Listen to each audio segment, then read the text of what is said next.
Hey guys, Modzella here and welcome to my channel. In today's video, I'll be installing a Prinsu Special Edition modular cab rack with an LED light cutout and also a 40-inch LED light bar from Speed Demon for my 2019 Toyota Tacoma TRD Pro. And this is a special edition cab rack because it has a cutout to accommodate my air intake. So next step is I will be unboxing and laying out all the components, and we will go over it together.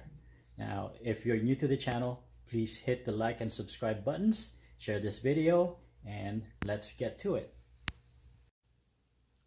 I just completed unpacking the box for the cab rack, and these are the components that came with it. We have the sidebar mounts, we have the rails, we have the wind deflector with the LED light cutout, and we also have the rail mount for the wind deflector, and it's a different color altogether. Other than that, it's the same size for them. As mentioned, this is a special edition version because I have the air intake for my Tacoma, and one thing that's different is, as you can see here, there's a cutout over here, and sorry, let me just lift that up so you can see, and over here to accommodate the air intake. But on the other side, it's just a straight through cut, and same thing for the wind deflector. So this is the hardware that came with it. All these here are for the mounting of the rails to the side mounts. We have some tie down rings. These here are to mount the wind deflector, and these ones over here are for the actual mounting to the roof of the truck. So I'm gonna go ahead and assemble the wind deflector first, and we'll tackle the railings next. Sorry, I failed to mention, I also have the brackets here for the LED light bar, but we'll tackle that on a separate project altogether. And I also have the noise reduction trim over here, which should be an easy install as well. So we'll put that together as soon as the wind deflector is completed. I'm going to start putting together the wind deflector assembly, and the hardware that we have here is pretty straightforward. We have the bolts and the lock washer and the washer, so I've gone ahead and pre-assembled those. So it's the lock washer first inside, and then you have the regular washer next, and we have these rectangular screw mounts, I suppose they're called, but if you look at these closely, we have two sides to it. One side is pretty much flush, and then the other side has an offset, or it is raised a little bit. So that side with the offset has to be facing up. So all you got to do is slide these all across the railing, and the idea is this will line up with this hole, the next one to this, and so on and so forth. So we'll go ahead and do that, and we'll see what happens next. So I went ahead and tightened up the screws here, and next thing is just installing this noise reduction trim. So it's an easy install. All you got to do is line it up at the end, and there's a notch right here, and this one goes to the inside part of the wind deflector, and this one is the outside. So just go ahead and slide it. Oops. And just push it in and work your way through. It should snap into place.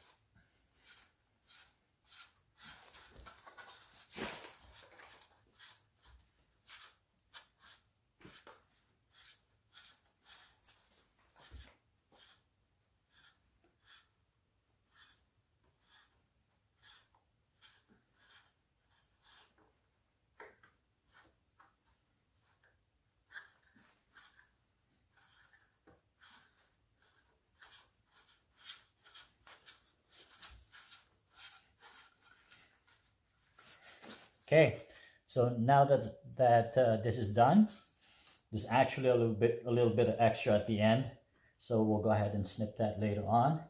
And right now we'll just put this aside and work on the rest of the railings.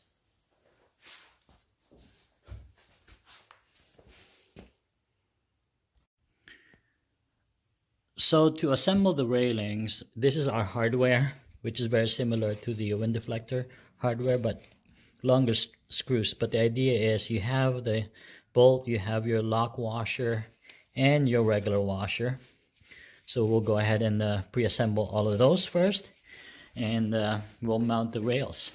And basically we have an option to either put it here, this slot over here, which is a fixed slot. So once you mount it there, you'll have to unscrew it to move it around. But these ones over here, the longer ones, you can also install it here, and that gives you the flexibility to slide the rail up, up or down, depending on what you're loading on the rack. One thing that I want to mention as well, there are a couple of spots I think here. There's at least one here. There's one over here, and if you look at it, it lines up pretty much directly above the mounting plate. So we will go ahead and leave this for last and assemble this rack, and do this right after the assembly is mounted onto the rack. And also the last piece over here, because we have a I have the GPS antenna. If you install this flat like this, it will block it a little bit, so you have to flip it to its side. So instead of mounting it as a 2-inch rail, it'll end up being a 1-inch rail. I believe it's also available for purchase, but I did not do that. This is what I have, and I'll just go with this. So I'll go ahead and assemble and attach the rails, and then we'll take it from there. After cutting out the excess on the noise reduction trim, I noticed that it actually has metal pieces inside of it, and it's right there. I hope you guys can see that. I am not sure if that is made out of aluminum or just regular metal or something, but just to be safe, luckily I have a touch-up paint, and this one actually has white on one side, which is the color of my truck, and on the other side it has clear. So I'm gonna go ahead and use clear just to be safe, and hopefully it's aluminum, hopefully, but if not, then at least we sort of got that covered from rusting out and whatnot. So as far as cutting as well, I was going to use this cutter here, but luckily I had a PEX pipe cutter, and I used this one, and it cut through it like butter, and it worked out pretty perfectly there. I've completed the assembly of the cab rack, and if you look at this one over here and this piece over here, I've installed them just using one screw vertically to make sure that we can still mount the bolts when we're installing this on top of the roof. So once it's done, all I got to do is flip it down. We have access to the bolt holes, and we are good to go. As far as the bed rings, which are these over here, I've decided I'm not going to install them now. I'm just going to put them on once I need them, but it's an easy install. This is square notch right here. Line it up with the hole, slide it in, washer goes next, and this ring comes next. Screw it on, tighten it, position it to where you want to put it, and that's it. So now next step is to actually mount this on the roof. Unfortunately, wife took the truck, and I'm just waiting for it to get back.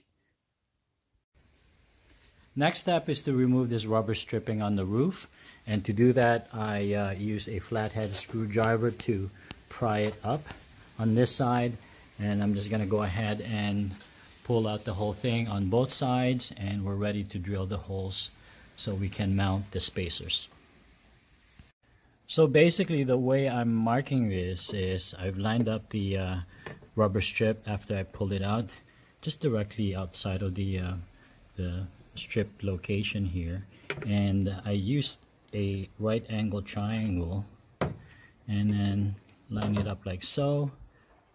Put my punch as a marker, or you can use any screwdriver.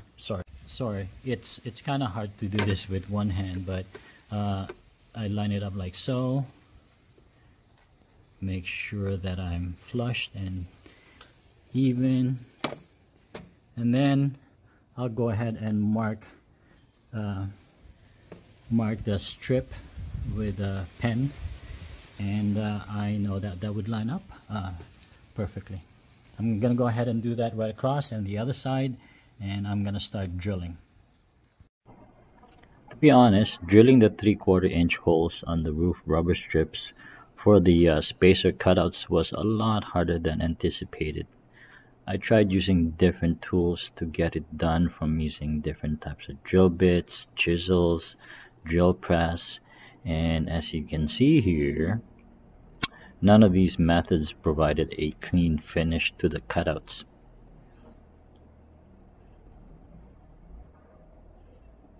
As you can see here, it starts off nice but leaves really rugged edges, so the spacers will not sit cleanly. So I scoured the internet for solutions, and it looks like an arch punch would do the trick. Arch punches are typically used to punch holes through leather materials, but it's not cheap, so I jumped on Amazon and found something that would suffice, which is a set of half-round cutter punches. I'll post the product information in the description below, so check them out. It's relatively cheap. This 7-piece set I got goes all the way from 10 to 40 millimeters, so that's under half an inch to over an inch and a half. I used the 20 millimeter, which is just over 3/4 of an inch, and would accommodate the spacers perfectly. I wish I had picked up this set a lot sooner, but none of these videos that I've seen indicated how challenging the drilling part is. Now, after punching the holes using this, there will be a slight gap as the cutout will be slightly bigger, but I will address that by using a silicone filler that I got from Home Depot. This is an all-weather sealant by DAP, which is black in color and should both do a good job functionally and won't be so conspicuous, as the color will blend in well with the rack and the spacers and the roof rubber strips. So we'll go ahead and do that, and I will demo to you how I'll recover from all these bad cutouts to nice and clean cut. So here's a quick demo. This tool is fairly easy to use. It's like a chisel. All you got to do is line it up, grab your hammer, and hammer away. It will cut through the rubber material easily, and once we get it out of here, it will also cut through the thin metal lining that is in the rubber strip.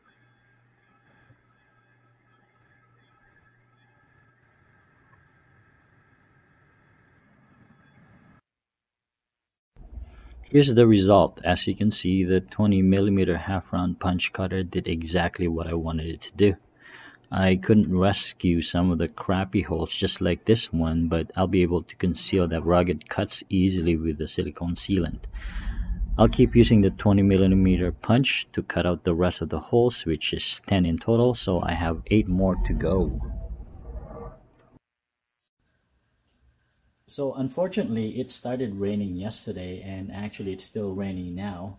So I was unable to do any video recording of the install of the roof rack on top of the truck, and I had to go ahead and install it anyway. So right now what I'm going to do is just show you a walkthrough of how the install turned out, and I will be pointing out a couple of things that will sure help you to do your own install. So let's get to this.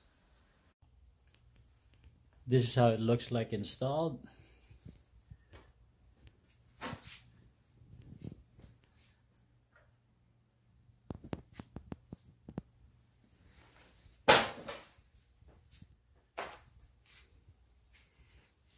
With the desert intake,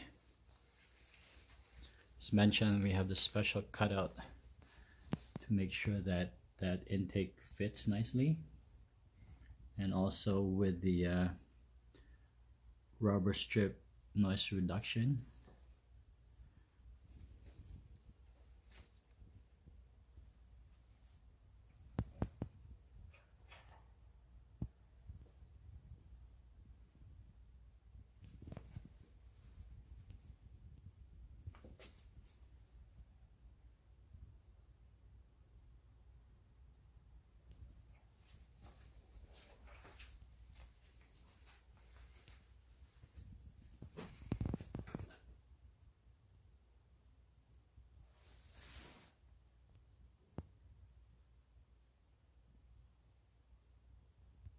So I hope that this install and mod was helpful to you. I'm pretty sure this will come in really handy for me, as I do a lot of camping, and also looking forward to doing some off-roading starting next year.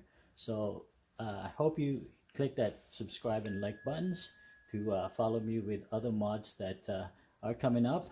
And as a matter of fact, my next project would be to install the 40-inch LED light bar from Speed Demon. And excited to do that, and I'll actually tackle that today, and we'll be posting the video, so stay tuned. Until then, remember, if there's anything that you can be nice.